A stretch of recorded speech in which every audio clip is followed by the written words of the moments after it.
Bon, je pense qu'on peut commencer. Alors, bonjour à tous. Bonjour à tous. Donc, je suis Antoine du service commercial pour ceux qui me connaissent. Je suis accompagné de Glenn du support technique chez Vetive, ainsi que de Victor Petit de la société Endless, donc, qui est notre distributeur de ce matériel. Bonjour à tous. Voilà, donc l'idée, c'est de profiter de cette petite demi-heure pour faire un petit tour de la gamme, comprendre un petit peu la technologie wireless MBus, ce que c'est, et puis visualiser et voir un petit peu comment on intègre une technologie wireless dans Niagara à travers le connecteur qu'il va créer. Donc, c'est une alternative à une techno type Modbus RS485 que vous pouvez connaître. Donc, voilà l'idée du webinaire. Rapidement, sur votre menu de droite, vous avez effectivement un chat. Vous avez une partie questions qui va vous permettre de poser des questions tout au long du webinaire. Donc, on y répondra à la fin. On prendra 5 petites minutes en fin de webinaire pour répondre à vos questions. Donc, n'hésitez pas.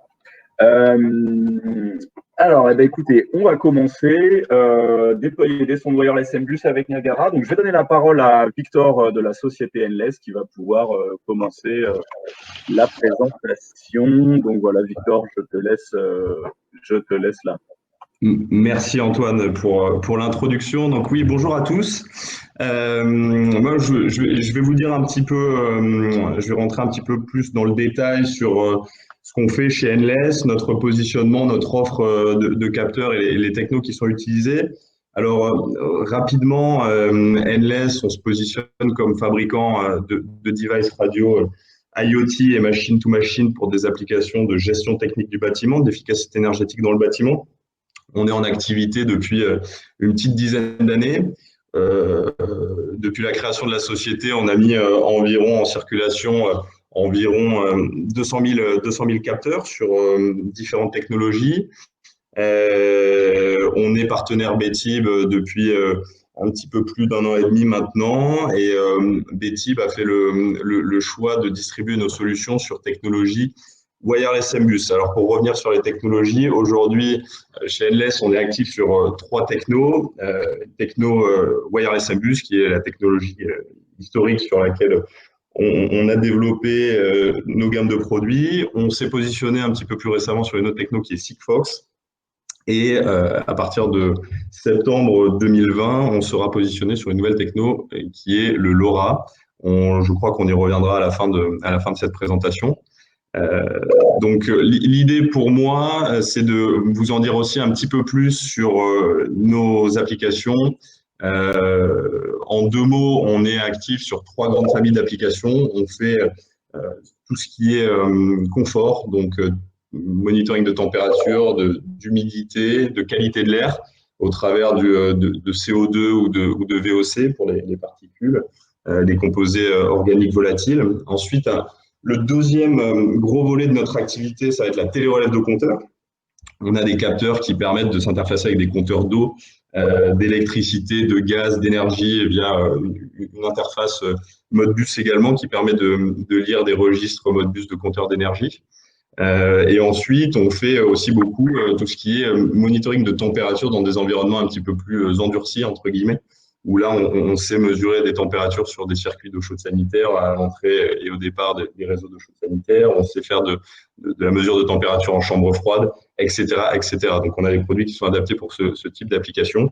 Et enfin, un petit peu plus à la marge chez nous, des capteurs analogiques, 0,5 volts, 0,10 volts, 420 milli. On a un transmetteur aussi de contact on-off qui vous permet de faire des reports de changement d'état. Ça, c'est des applications sur lesquelles on est positionné aussi chez Endless. Pour être tout à fait franc avec tout le monde, c'est pas vraiment notre cœur de métier. Notre cœur de métier, ça reste vraiment le bâtiment. Voilà, donc plus que l'industrie. Pour en revenir du coup à la technologie wireless MBus, l'idée ce serait de vous faire une petite présentation de la techno. Alors, le wireless MBus, c'est un protocole qui est bien connu dans l'univers de la GTB. Un protocole radio, c'est l'adaptation de la norme filaire MBus en radio. Le standard sur du wireless MBus, historiquement, ça a plutôt été le 868 MHz. On a fait du 868 MHz chez Endless. On a décidé de switcher tous les produits qu'on avait développés en 868 sur une autre techno, une autre bande de fréquence qui est le 169. Je vais vous expliquer pourquoi. Comparativement, le 868 MHz, on était limité en termes de puissance d'émission sur les capteurs à 25 milliwatts. Là où en 169 MHz, en termes de bande de fréquence, on peut pousser les informations jusqu'à 500 milliwatts. Donc là où on avait des distances en champ libre entre les transmetteurs et notre récepteur en 868 de l'ordre de 500 mètres de distance, en 169, on peut aller chercher des distances de l'ordre de 3 km, 3 km 5. Donc le wireless MBus, c'est une technologie point à point. On a des transmetteurs qui communiquent vers un récepteur. C'est un standard, hein, le wireless MBus.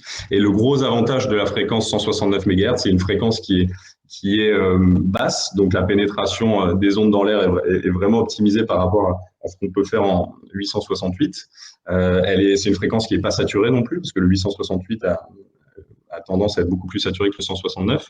Et encore une fois, les puissances d'émission sont très importantes. Donc en termes de portée, on est sur des portées vraiment très, très, très significatives. La preuve en est, aujourd'hui, c'est une bande de fréquence qui est utilisée par des acteurs majeurs, des utilities, je pense à GRDF, je pense à Suez, au travers d'un autre protocole qui est le protocole WISE, mais la bande de fréquence 169 MHz est quand même bien plébiscitée par ce type d'acteurs. Voilà, je pense qu'on peut avancer.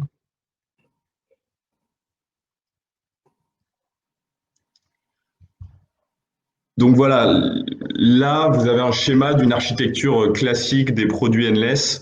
Donc, comme je vous le disais tout à l'heure, vous avez des transmetteurs qui communiquent avec un récepteur. Alors, l'architecture classique chez nous, elle se fait sur la base d'un récepteur qui communique en mode bus avec un automate. C'est possible avec les automates qui sont distribués par Betib. Donc, les transmetteurs qui communiquent avec un récepteur de type Modbus, le récepteur qui stocke les informations des transmetteurs dans sa table Modbus, et ensuite raccordé à l'automate en Modbus RS232 ou RS485, et c'est à l'automate de venir lire les informations des transmetteurs dans les registres de la table du récepteur. Quand on utilise ce mode de communication-là, chez Endless, on met à la disposition de nos clients un petit utilitaire qu'on appelle le logiciel d'aide à l'installation radio, qui vous permet de faire un appairage entre les transmetteurs et le récepteur. Ah, allô. Je ne sais pas si tout le monde m'entend, j'ai plus le partage d'écran. Allô?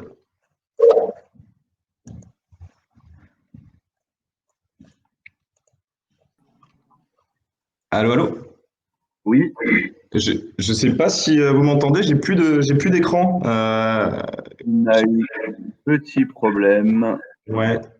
Quelqu'un qui s'est connecté. C'est bon, tu as retrouvé, Victor? C'est bon pour moi, c'est bon. Je ne sais pas si c'est bon sur le chat aussi. Non, pas de souci. On a eu une déconnexion. Ça marche. OK. Bon, alors je reprends. Donc l'architecture classique, encore une fois, transmetteur vers récepteur, récepteur Modbus raccordé à un automate, c'est l'automate qui vient piocher les informations des transmetteurs dans la table Modbus du récepteur. On met à la disposition de nos clients un petit utilitaire qu'on appelle le logiciel d'aide à l'installation radio qui vous permet de faire l'appairage entre les transmetteurs et le récepteur et qui vous permet de bâtir la table Modbus. Voilà, donc il y a une procédure d'installation depuis ce logiciel qui doit être mise en place. En champ libre, encore une fois, on est sur de l'ordre de 3 km de distance en champ libre entre les transmetteurs et le récepteur. Vous avez la possibilité d'installer des répéteurs si jamais les niveaux de signal RSSI sont pas suffisants pour atteindre le récepteur. Donc, c'est vraiment une techno qui est dédiée à du monitoring de très, très grands bâtiments, de sites industriels. Et bien évidemment, qui peut le plus, peut le moins. Si le bâtiment est petit, la techno passera encore mieux et avec des chances de ne pas avoir installé de répéteurs. Voilà, donc ça, c'est l'architecture classique Modbus. Ensuite, ce qui va être intéressant, c'est de voir ce que Betib a développé pour faciliter justement l'installation de nos capteurs sur leurs automates. Alors, je pense que l'architecture Betib est sur la prochaine slide. Voilà. Donc, Betib a développé ce qu'on appelle un mode transparent. L'idée, c'est que les transmetteurs communiquent toujours avec notre récepteur. Et là, le récepteur ne va pas être raccordé en Modbus à l'automate. Il n'y a pas de notion de table d'échange. Là, l'idée, c'est que le récepteur pousse les informations de manière transparente à l'automate. Les transmetteurs envoient périodiquement leurs informations. Le récepteur fait uniquement office de tuyau, entre guillemets. Les trames de données arrivent brutes à l'automate et les développements engagés par BTIB permettent de décoder de manière native, on va dire, les trames de données brutes de nos transmetteurs. Donc, grosso modo, ça vous permet de vous affranchir de tout ce qui est procédure d'installation via notre logiciel d'aide à l'installation radio. Ça vous permet de vous affranchir d'une table Modbus avec un adressage Modbus. Là, les informations des transmetteurs, à partir du moment où vous alimentez les transmetteurs, les trames remontent directement sur l'automate qui décode les trames de données brutes. Donc, en termes de mise en service, vous gagnez quand même un temps précieux. Et en termes de facilité de déploiement, c'est quand même très appréciable aussi ce mode transparent. Voilà, je pense que c'est à peu près tout pour moi. Je pense que la suite du webinaire justement met en situation la mise en place d'un mode transparent. Ouais, merci Victor. Avec plaisir. Voilà, donc effectivement, on va poursuivre ce petit webinaire avec Glenn du service support sur la démonstration live, donc qui va prendre la main maintenant.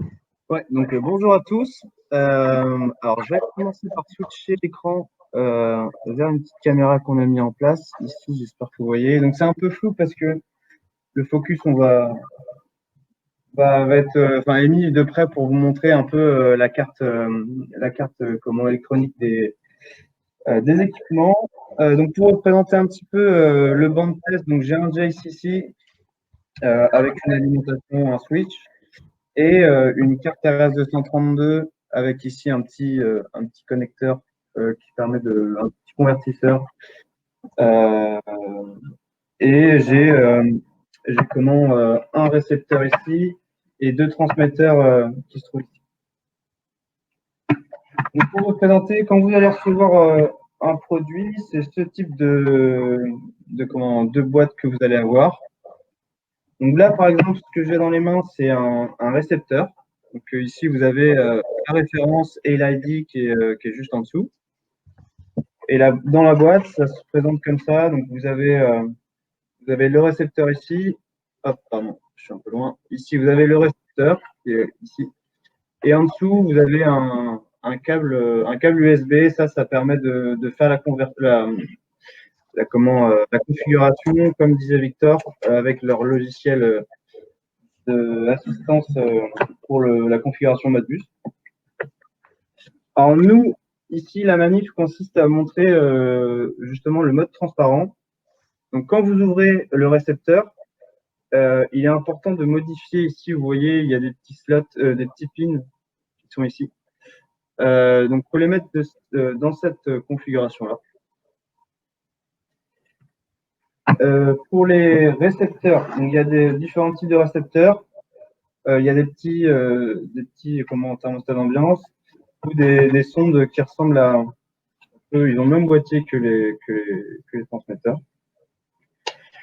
Donc voilà, il y a pareil la référence qui se trouve sur la boîte ici avec le numéro de série, l'ID.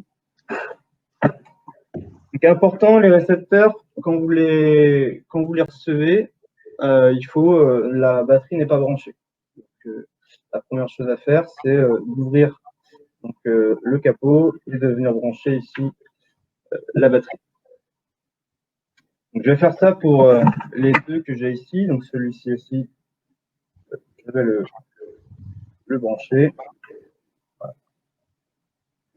Donc voilà un peu pour les équipements de la démo. Ensuite, donc nous, on a développé un driver Endless Network justement pour ce mode transparent. Ce driver nécessite une licence. Donc la partie licence, je vais laisser Antoine en discuter après. Et un module .jar et une documentation. Donc le module et la documentation, vous allez sur le site de support BTIB. Dans la partie téléchargement ici, module Endless Network, vous allez avoir le driver qui se trouve ici en téléchargement et la doc d'installation qui est ici. Donc une fois que le JACE est licencié et le driver est installé dans le Jace. Côté Niagara, ce que vous devez faire, donc hop, je me connecte à mon Jace. Alors pardon, je suis allé un petit peu vite. Je vous ai pas parlé de donc les comment c'était une étape. Donc les capteurs sont sur batterie et le récepteur lui nécessite une alimentation donc qui est faite avec ce câble-ci. Donc c'est une alimentation entre 7 volts continu et 24 volts. Donc attention à ne jamais dépasser les 24 volts parce que voilà, l'électronique est assez sensible et vous risquez de ne pas avoir de réception. Et ici, le câble qui se trouve là, c'est le connecteur A232 qui est réalisé, donc je vais essayer de vous montrer pour que ce soit un peu moins flou, qui est réalisé ici. Donc, voilà. Pour revenir sur Niagara, hop, donc dans ma station, j'accède donc à la partie station et driver. Depuis la palette Endless, je prends mon réseau, mon Endless Network, et je le glisse dans les drivers. Une fois que j'ai fait ça, il y a deux choses à faire, enfin 3 choses, pardon. Dans la feuille des propriétés, il faut indiquer donc le port série. Ici, on est sur le port COM3. Et le Endless Retriever ID. Donc ça, c'est ce que je vous ai montré. Il était disponible sur la boîte, sur le carton, et vous le retrouvez aussi en façade juste ici.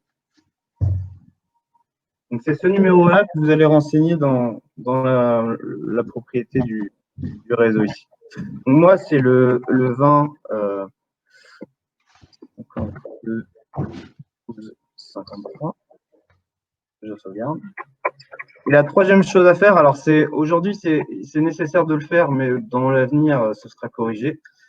Pour avoir une réception des données des capteurs, il est obligatoirement nécessaire d'activer les logs sur le Endless Network. Donc ça c'est défini dans la documentation que je vous ai montré qui est disponible sur notre site de support. Donc dans Spy, sur la station, on va dans log setup. Moi, ça a dû être gardé en mémoire, voilà. Ici, sur ces deux lignes-là, il faut mettre en all. Donc, il n'y a pas de pollution dans la console du Workbench, du Jace, pardon, de la plateforme du Jace, parce que les données sont envoyées tous les 5 minutes, plus en fonction. Donc voilà, là je suis dans le Endless Device Manager, c'est ici que je vais ajouter mes capteurs. Donc il y a une notion de Discover qui est disponible. Alors par défaut, le Discover est assez long, il dure 5 minutes parce que les transmetteurs sont configurés par défaut pour envoyer des données toutes les 5 minutes. Et le Discover joue sur justement cet envoi de données pour découvrir les équipements. Donc nous, on ne va pas faire le Discover, on va utiliser la palette Endless. Donc là, il y a tous les devices qui sont disponibles. Donc moi, j'ai un Pulse, par exemple, sous la main. Donc je le prends, je le glisse ici. Je double-clique. Là, il faut que j'indique son ID. Donc comme pour le récepteur, l'ID du transmetteur est en façade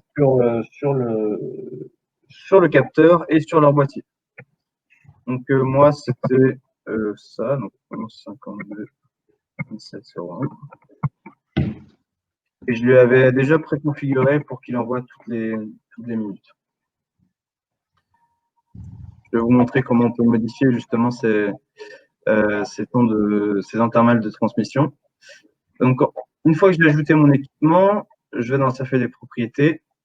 Ici, on a un indicateur qui me dit que le signal direct est bon et que il est même très fort. Si je vais dans les points, j'ai la possibilité de faire un Discover. Je vais prendre, par exemple, mes deux impulsions. Donc là, il va rester éventé le temps qu'une donnée est envoyée. Donc, grosso modo, il va falloir attendre 1 minute avant que ça envoie une donnée. En attendant, je vais vous montrer le manuel qui est disponible sur notre site. Donc ici, il y a une table des matières. Donc voilà, il y a énormément de choses, tout est documenté, les différentes propriétés du réseau. Il y a une notion ici, une action sur le réseau que je ne vous ai pas définie, mais enfin je vous ai pas montré. Mais il y a une action sur le réseau qui permet de checker si le câblage sur le port RS232 est OK. Donc une action, et après on visualise les LED du récepteur si tout est OK. Là, il y a la mise en place qui est bien définie, donc justement avec le log qu'il faut mettre. Donc ça, c'est ce que je vous ai montré. Et voilà, après, il y a les propriétés des différents capteurs. Le setting, ici, c'est dans ce composant-là qu'on vient justement modifier le temps de transmission. L'intervalle de transmission minimum, c'est 1 minute jusqu'à 250. Après, voilà, c'est en fonction de vous et de la nécessité de rafraîchir les données. Donc voilà, je ne vais pas aller plus loin sur ce document-là, il y a tout qui est indiqué. Donc pour revenir ici, là on voit que c'est venu en OK.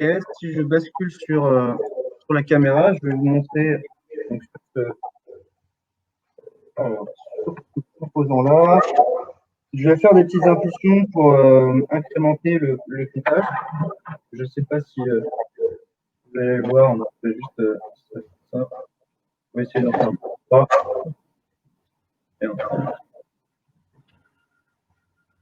Donc là, j'ai dû en faire et je fais comme ça, c'est bon.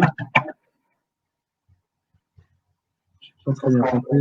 Bon, moi, j'en ai fait qu'un en fait. Ça va pas plus que ça. Non, je vais passer le temps que ça renvoie, je vais passer sur un autre transmetteur de température. Alors, pardon. Donc ici, on retourne dans le réseau endless. Donc justement, ça, la possibilité d'ajouter comme ça des compteurs, c'est quand même facile à faire par rapport au mode bus où justement il faut utiliser le logiciel et faire des manipulations avec les switches, etc. Donc là, il suffit de rajouter un compteur depuis la palette. On renseigne son ID. Que j'écrive pas petit. Lui, c'est pareil, je l'avais mis.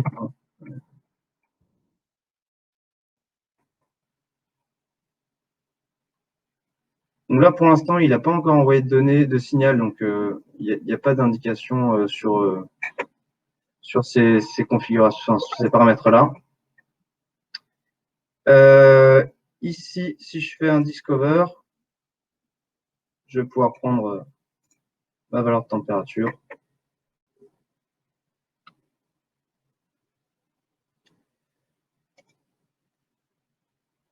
Donc voilà, là, ça a bien actualisé. Je ne sais pas si vous voyez bien, 27 degrés dans notre salle de formation.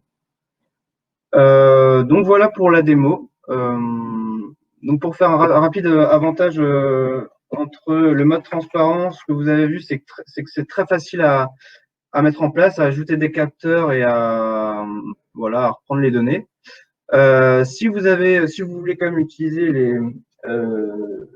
les équipements endless, même si vous n'avez pas de port RS232, vous pouvez le faire avec le mode bus. Donc le mode bus, sur le site du support endless, il y a une vidéo qui montre très bien comment justement paramétrer le récepteur et les transmetteurs, créer la table de registre, etc.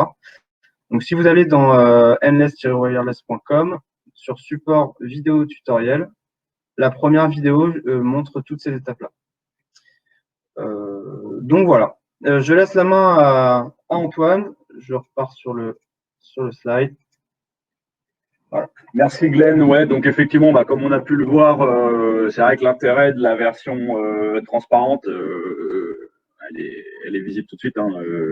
C'est vraiment un gain de temps et puis c'est vraiment plus visuel que d'utiliser les tables de registre. Alors l'intérêt quand même des versions de Modbus, ça va être de pouvoir remonter ça sur des automates ou des systèmes qui ne seraient pas des systèmes Niagara. Hein. Voilà. Il y a pas, tout le monde n'a pas la chance de faire du Niagara malheureusement. Donc effectivement, on peut utiliser les deux technos. Pour continuer et regarder un petit peu plus en détail, alors c'est une gamme qui répond pratiquement à tous les besoins hein, parce que vous allez avoir vraiment une palette complète de capteurs, de récepteurs, d'interfaces. Évidemment des répéteurs et tout ce qui va bien. Donc après au niveau des capteurs, on le verra hein, sur notre site shop en ligne. Bon, bah, vous avez toutes les déclinaisons en humidité, en température. Gros avantage à l'interface Modbus qui va vous permettre de récupérer des compteurs RS485. Ça va vous faire une sorte de pont radio hein, typiquement. Donc ça c'est des choses qui sont à regarder de près. J'ai mis quelques plus en termes d'avantages. Bon, bah, on a surtout une solution très éprouvée, comme le disait Victor, largement déployée et puis utilisée par les plus grands du secteur. Donc, c'est vrai qu'on peut y aller un peu les yeux fermés. La simplicité de mise en œuvre, bah, on vient de la voir, ça va quand même très vite et puis c'est très visuel. L'autonomie qui est quand même assez élevée, donc ce sont des batteries lithium très puissantes.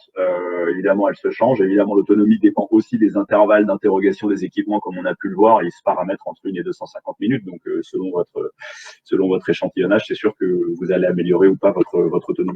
Je vais cliquer ici. On a une page dédiée sur notre site web. Alors, le temps qu'elle s'ouvre, voilà, normalement, ça va se faire. Donc là, en fait, on est connecté à betty.shop. Alors, pour information, tous les prix que vous voyez ici sont des prix publics. Évidemment, ce ne sont pas vos prix d'achat tant quand vous êtes intégrateur. Donc, on a créé une page solution radio dédiée. Je vais dézoomer un petit peu, voilà, où vous allez retrouver un petit peu toutes les références dont vous avez besoin. Donc, ce que je disais tout à l'heure, les transmetteurs de CO2, de température, d'humidité, d'impulsion pour les compteurs, les récepteurs, les répéteurs, important les répéteurs, hein, on les conseille souvent parce que bon, ça permet d'améliorer le signal dans les bâtiments. Attention à ne pas oublier les accessoires.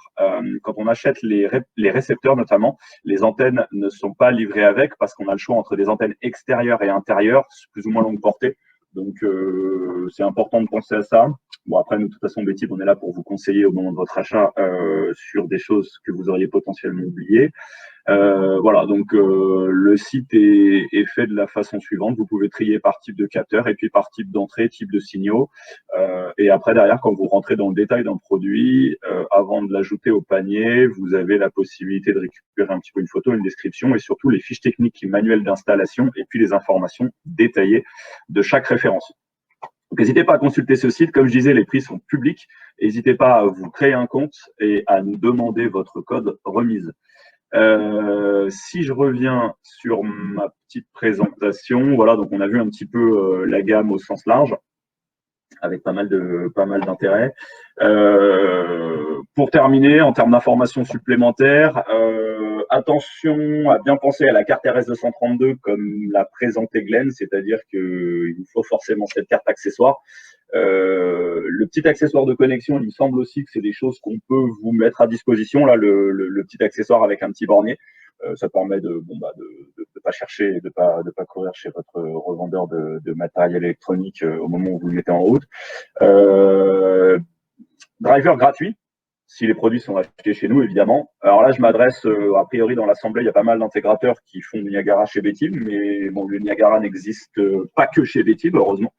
Donc, comme ce driver est fait pour Niagara, ça peut marcher sur n'importe quelle marque. Bon, après, on le donne quand les produits sont achetés chez nous, évidemment. Comme tous les produits Betib, support technique et service après-vente inclus, donc le moindre problème ou la moindre panne matérielle est directement géré par nos services. Donc voilà, vous n'avez pas forcément besoin d'appeler NLS ou Victor ou peu importe chez eux. Nous, on assure toute cette partie-là. Hein. C'est ça la petite carte de distribution Betib. Forcément, stock de matériel, hein, vous commencez à être habitué, donc c'est dispo au bureau, possibilité de prêt pour faire des tests. Vous êtes déjà nombreux à avoir testé le matériel sur site et puis après à l'avoir laissé en place parce que ça correspondait aux besoins. Et enfin, Victor parlait un petit peu du Sigfox tout à l'heure, qui est une autre technologie radio intéressante, mais bon, qui a la problématique d'être un système forcément opéré. il faut payer pour l'accès aux données. L'avantage de la gamme LoRa qui arrive, comme vous la connaissez un petit peu, c'est que vous avez le choix entre un réseau privé et un réseau public.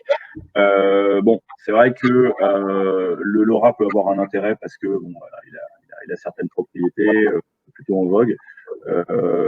Et ça sera disponible bientôt. Donc, on a prévu également de créer ce petit connecteur, un peu comme le mode transparent sur la version wireless MBus, qui permettra de l'intégrer simplement dans Niagara sans avoir à passer par des API spécifiques. Donc là-dessus, peut-être Victor, tu voulais intervenir sur la partie LoRa peut-être? Sur la partie LoRa, merci beaucoup Antoine déjà pour la présentation, j'aurais pas dit mieux. Sur la partie LoRa, on a une gamme de produits qui est en cours de développement chez Enless, qui sera disponible, alors qu'il devait être dispo pour avril, mais qui a pris un petit peu de retard suite au blocage lié au Covid. Donc on a replanifié la sortie de la gamme LoRa chez nous pour septembre 2020. Où grosso modo, on retrouve à peu près les mêmes références que celles qui ont été présentées par Antoine et qui sont dispo sur le Wireless MBus 169. Pardon. Donc voilà, quelques exceptions près. On a quelques nouveautés produits qui pourront être, qui seront à mon avis présentées et présentes sur le webshop Betib dans les semaines qui viennent, mais je pense à un transmetteur double entrée sonde PT1000, je pense à un transmetteur de télérelève de compteur qui ne sera plus uniquement contact sec, mais aussi collecteur ouvert en plus de contact sec. Je pense à un transmetteur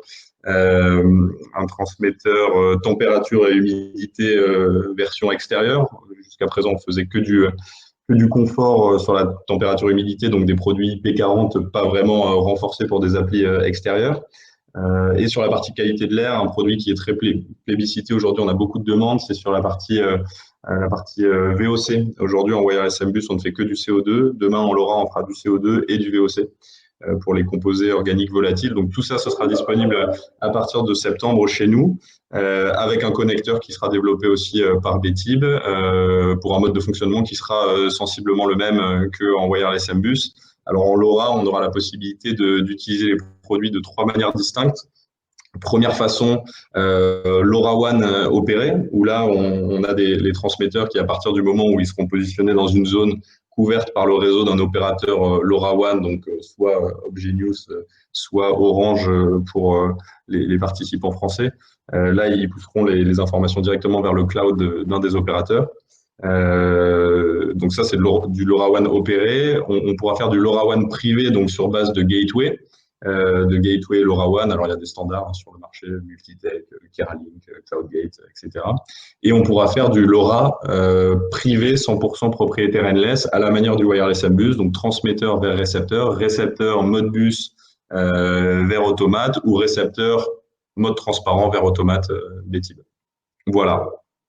De toute manière, je pense que si vous avez besoin de plus d'infos sur la partie LoRa, Antoine et les équipes commerciales de Betib seront ravis de vous répondre là-dessus. On a prévu de faire un petit point là-dessus ensemble rapidement, je pense. Donc les éléments circuleront facilement. Ouais, effectivement, merci Victor. Donc effectivement, oui, on vous accompagnera aussi effectivement dans le choix des produits et dans la définition de la meilleure architecture comme on le fait déjà sur d'autres types de produits. Donc que ce soit LoRa, que ce soit Wireless MBus, je pense que chaque technologie peut s'adapter à la philosophie des sites que vous avez, surtout pour des problématiques de rénovation. Donc n'hésitez pas au niveau de la cellule commerciale Betib à se rapprocher de Brice, Christophe ou moi, aucun problème. Et puis sur la partie technique, vous connaissez tous l'adresse de Glenn. Donc voilà un petit peu ce qu'on pouvait dire sur cette gamme et sur son déploiement. J'ai vu passer une petite question ou deux. Voilà, donc a priori Mathieu qui demandait le type de connexion entre le récepteur Enless et le Jace. Et ben en fait, on va repasser sur la vidéo. Alors c'est une connexion RS232, mais je pense qu'on peut rezoomer. Donc on utilise effectivement la carte 232 de l'automate Jace avec un connecteur RS232 classique, un bornier, jusqu'au récepteur. Donc c'est du RS232, tout ce qu'il y a de plus basique. Guillaume Barbier, donc, qui nous demande, en mode transparent, a-t-on un slot indiquant le statut du récepteur pour distinguer une panne côté transmetteur ou récepteur? Alors là, par contre, je ne saurais pas dire, peut-être Glenn. Ouais, de mémoire, il y a le statut qui passe en down si je reviens ici. Au niveau du récepteur, c'est ça, transmetteur ou récepteur? Donc ici, il y a les statuts des transmetteurs si jamais il y a pas de données ou que effectivement la batterie est en panne. Il me semble qu'on peut récupérer, parce que là, tu as récupéré les informations de température, mais on peut récupérer les informations de signal et de batterie sur les points. On a découvert des points, il y en a pris qu'un, mais il me semble ici aussi, il y a le direct message. Si jamais il passe à faux, c'est que il y a sûrement un problème de batterie. Et pareil, là, il y a le battery status qui est à vrai faux, donc qu'on peut récupérer. Et ici, le direct RSSI, pardon, qui t'indique le signal. Donc là, on va voir le signal en dB. Ça permet effectivement d'avoir un petit peu. Et pour compléter ça, alors là, la question portait sur le mode transparent, mais quand on utilise les produits en mode bus, dans la table mode bus du récepteur, pour chaque device, on a un registre qu'on appelle le registre du timer d'inactivité qui va s'incrémenter de 1 toutes les 5 minutes et qui se remet à 0 lorsqu'on reçoit une information de la part des transmetteurs. Donc, si on est censé recevoir une information toutes les 10 minutes de la part du transmetteur, le timer ne doit jamais dépasser 2. Et ça nous permet, en mode bus, de générer une alerte si jamais les timers dépassent un seuil qui est trop important. On peut considérer derrière qu'on a une perte de com. Après, Guillaume qui précise la question sur ce sont les infos transmetteurs OK, quid du récepteur s'il est HS, comment je le sais?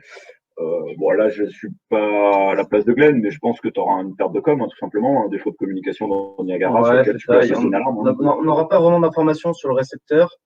Simplement, tu auras les informations sur le transmetteur. Donc, s'il y a un problème sur le transmetteur, il faut vérifier également le récepteur. Après, ici, dans le health, tu as aussi les informations down et le last OK time qui t'indique si il y a bien eu comment la communication avec le récepteur.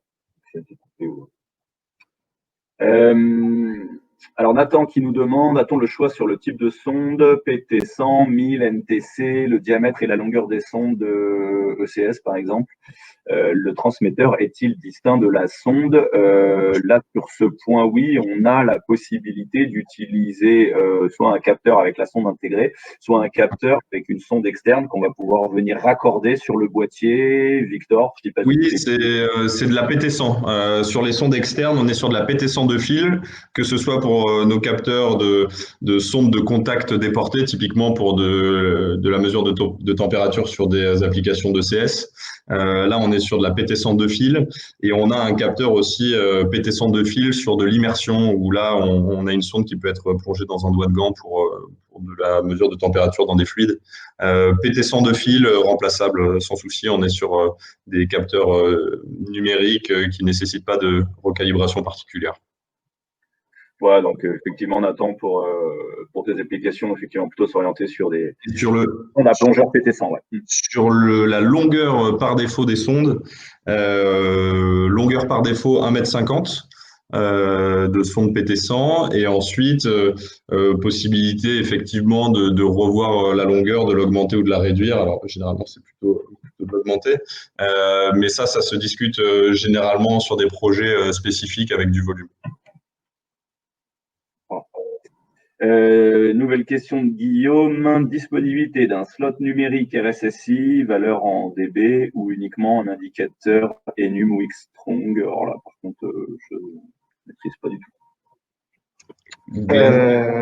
Alors, le RSSI, du coup, je l'ai indiqué qu'il était disponible ici. Donc là, on le voit. Un Enum Xstrong. Alors, Alors, Non, moi, je peux peut-être donner des indications déjà sur la partie RSSI. On considère que le RSSI est faible à partir du moment où on dépasse les moins 90 dB. Donc, à partir de ce moment-là, on recommande d'installer un répéteur. Le signal peut très bien passer à moins 95, moins 100, mais bon, c'est une sécurité pour fiabiliser l'installation, l'idée d'installer un répéteur au-delà de moins 90. Après, sur la partie, sur l'interface Jace, je ne sais pas si vous avez le signal en dB qui apparaît. Là, j'avoue que je n'ai pas cette info. Ouais, pour moi, ce sera ça, ouais. Là, on l'affiche, on est à moins 25. Les deux équipements sont relativement proches l'un de l'autre, donc on est capable. Entre moins 15 et moins 85, on va dire, le signal est très bon. Moins 15 et moins 80, signal très bon. Moins 80, moins 90, là, le signal devient un petit peu plus limite. Et au-delà de moins 90, on recommande systématiquement d'utiliser un répéteur. Sachant que côté répéteur, le répéteur ne nécessite aucune configuration. Il s'alimente en externe, vous avez juste à l'alimenter et puis il est bête et méchant. Dès qu'il reçoit une trame, il la pousse et ainsi de suite. Vous avez la possibilité de chaîner plusieurs répéteurs entre eux pour augmenter de manière indéfinie la distance radio. Et en termes juste pour compléter, nous, en termes de retour d'expérience chez Betib, on a une sonde de température sur le toit, sur la toiture de l'immeuble qui fait 6 ou 7 étages. Pour récupérer les informations de notre groupe froid et on récupère ça au niveau de notre TGVT, donc qui est pareil, qui est sous plusieurs couches de béton. On a du signal, on récupère l'info, donc ça permet d'avoir un petit peu une vision, mais la portée est quand même relativement intéressante. Il n'y a pas de souci. Nathan qui pose une question. Des contre-indications connues à l'utilisation en milieu hospitalier, par exemple. Alors j'imagine que c'est par rapport à tout ce qui va être ondes radio et compagnie. Donc ça, j'aurais pas trop dit là-dessus. Victor, peut-être que tu as des contre-indications spécifiques en milieu hospitalier par rapport à tout ce qui est...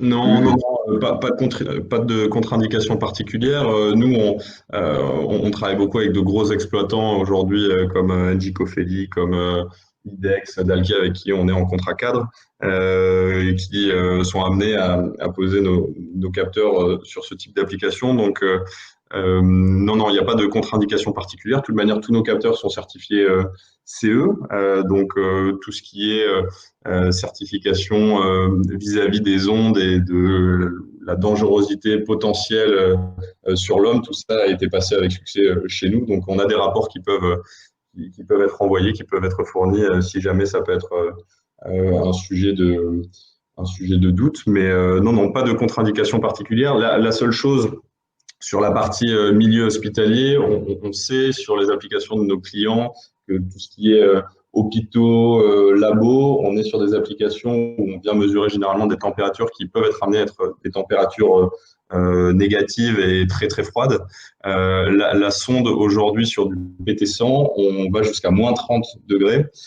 Typiquement sur ce type d'application en milieu hospitalier, si on doit aller mesurer des températures vraiment très froides, le LoRa sera peut-être plus adapté parce que sur nos sondes de LoRa, on intégrera de la PT1000 plus précise avec une plage de température, plus large, donc on pourra descendre jusqu'à moins 150 degrés, je crois. Voilà. C'est comme ça que peuvent se faire les distinguos entre les deux technos aussi.